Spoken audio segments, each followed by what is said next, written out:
Herkese merhabalar, ben Huri. Huri Metek Mutfak'ta mutfağıma hoş geldiniz.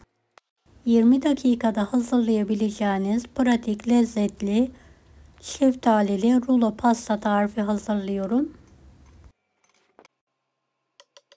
Evet, tarifimi hiç bekletmeden kekimi hazırlayarak hemen başlıyorum. 3 adet tam yumurta,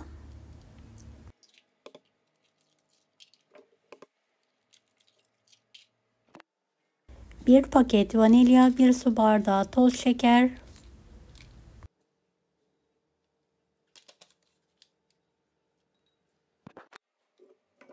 evet, köpük köpük olana kadar karıştıralım.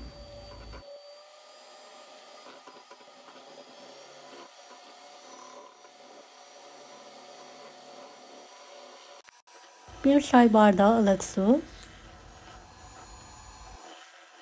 1,5 su bardağı un, 1 paket kabartma tozu,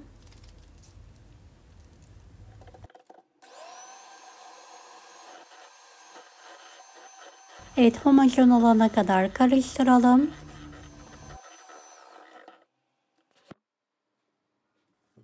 Kıvamı bu şekilde. Evet, bahçeden topladığım nektarim var. 5 tane kabuklarını soyalım. Ortadan ikiye keserek şöyle ince dilimler halinde doğrayalım. Fırın kağıdı serilmiş fırın tepsisine şöyle dizelim.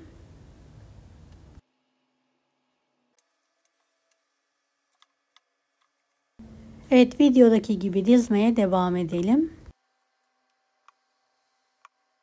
Beni hangi ülkeden veya şehirden izliyorsunuz merak ediyorum. Yoruma yazarsanız sevinirim. Evet, dizdikten sonra hazırladığımız kek harcını şöyle bir karıştırdıktan sonra eşit miktarda dökerek yayalım.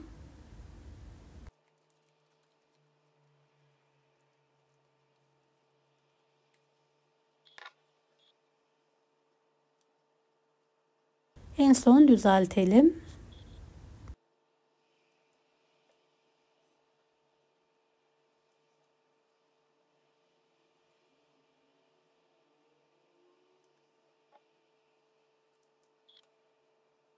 Önceden ısıtılmış 170 dereceli fanlı fırının alt rafına alarak 15-20 dakika pişirelim.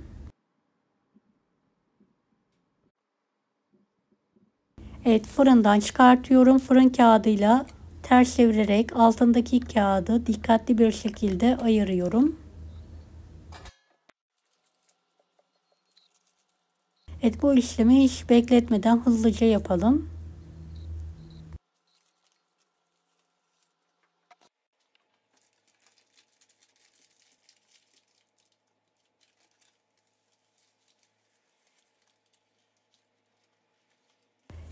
Ve kenarından rulo saralım.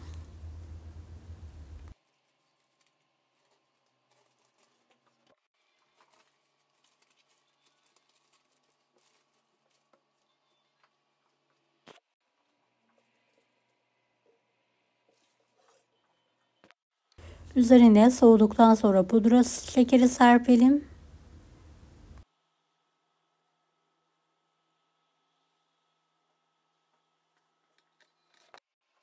Dilimleyerek ikrama hazırlayalım.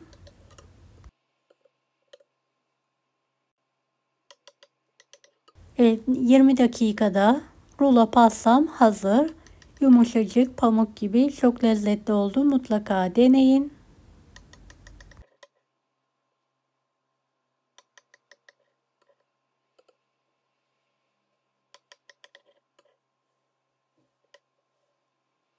Evet, deneyecek olan herkese şimdiden kolaylıklar dilerim.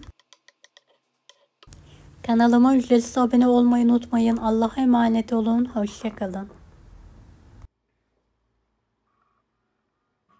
Daha farklı tarifler için bunları da izlemeyi unutmayınız.